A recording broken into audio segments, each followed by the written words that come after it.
Hi everyone, in this video we're going to see how you can change your incoming call interface on your iPhone. Welcome back to our channel How to Tutorials. So let's dive right into it. So the first thing that you need to do is simply just open your settings application on your phone, and after opening your settings application, now what we're going to do is simply scroll all the way down.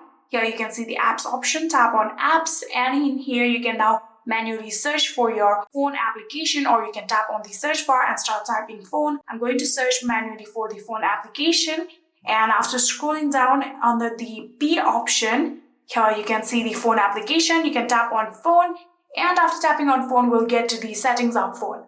So in here now what we're going to do is tap on the incoming calls that you can see right here.